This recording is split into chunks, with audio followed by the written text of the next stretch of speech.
Chill Squad, what it do? Welcome back to the channel. So, if you notice, Elliot Wilson and Cameron had their debate, and this was something to watch. I got a clip that I want us to go over because there's a lot to be said about this. So let's listen into this real quick. So on and so forth. So even sitting here listening to Elliot and don't never downplay yourself. If you think you're the best, you think you're the best. I think I'm the best at everything I do. If I don't do it, if I'm not doing it, then I ain't the best at it. I like to be the best at everything I'm doing. Like, to me, I know we will talk afterwards, but like, even when you use the word journalism, what does that really mean? Because you write better than me? I don't really think so. Can you do a better interview? Can you interview somebody better than me?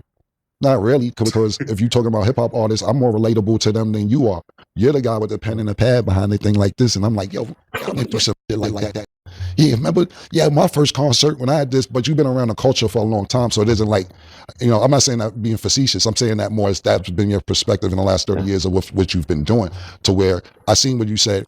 It's not fair because Kim got relationships with artists, and he could get the interview before this. What I would recommend, and matter of fact, I keep it.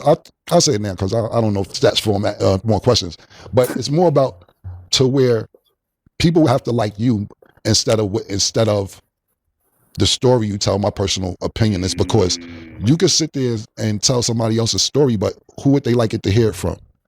Mace, Stat, Snoop Dogg, Brian Gump, whoever, you know what I'm saying? So that's what it's basically about to me.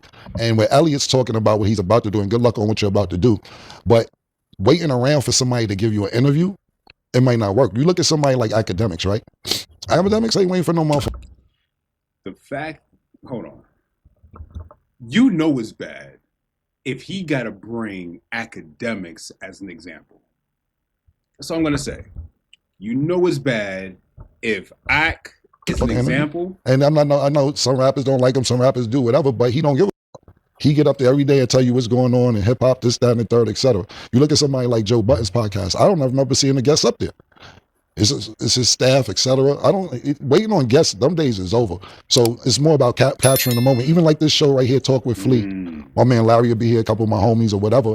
But I don't necessarily need a guest to do this show. So I think that's what it's more about.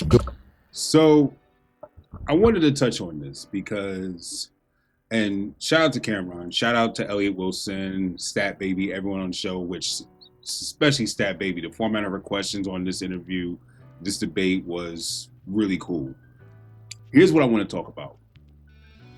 This whole idea of waiting for this, because in the interview space, it's waiting for someone to interview, waiting for guests. What are you waiting for? The whole idea that Cameron is trying to get across to everyone here is get out and put in the work.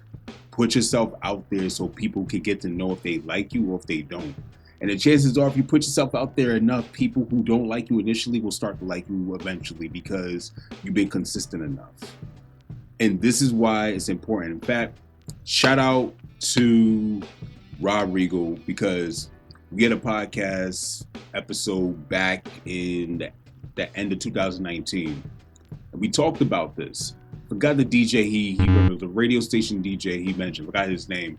But the whole idea was to become the brand. And this is an idea that is lost these days. A lot of people who are up here making content creation, they're trying to chase to see what works instead of being the person that people want to go to in order to get whatever works from. And that's the whole idea with this whole content creation gig. And it's like, for me, I stepped into the whole idea of content creation. If I was to really consider my beginnings, it was 2010 when I started putting my music on SoundClick more and more. And I won't forget that at one point I had one of the top 100 songs on SoundClick at one point. Then it started getting into blogs in 2011. And before I got any placements, I had 4 instrumental albums that was created, including an instrumental EP, all for the years of 2011. I didn't get my first that were almost non-underground placements until 2012.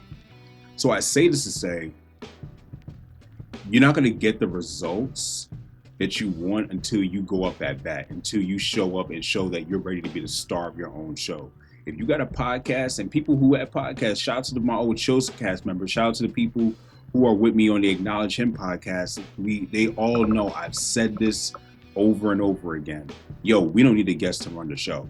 In fact, for those who are OGs to this channel, on this same channel, there was a Chillcast episode that none of the members were able to make it to the Chillcast.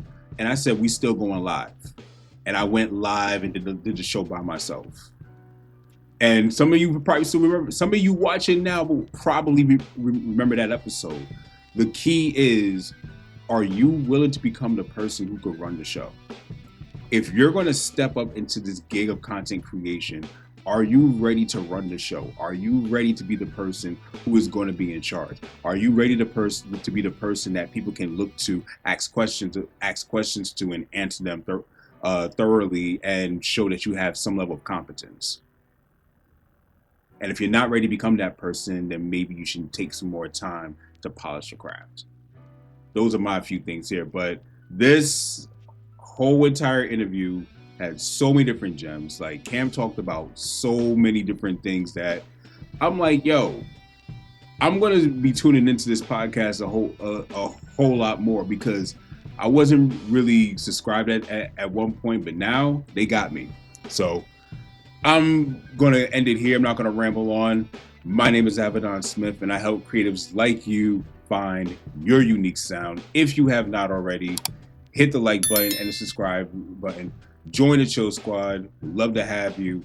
And we got more videos coming up. So until the next one, I hope you all enjoy the rest of your day. And remember, stay creative, stay purposeful, stay intentional. Catch you on the next one. Peace. Don't mean to interrupt your video. I promise this won't take long. Have you heard of Melodics? If you haven't, I want you to take a look at this. Melodics is a learning tool that helps music producers learn how to finger drum better, play the keyboard better, or even use electronic drums better. This is something that if you are serious about your music production journey and you want to separate yourself from people who don't know music theory, or who don't know how to play the keyboard, or who don't know how to finger drum, this is for you. I would highly recommend buying this. I have a link down below. It is an affiliate link. I do get a financial kickback from this. Doesn't cost you extra, but it does benefit the channel if you do click on that. So I will encourage you to check out that link, and you will get a percentage off your next purchase with Melodics if you go ahead and sign up under me. So check it out down below. I'll catch you back in the video.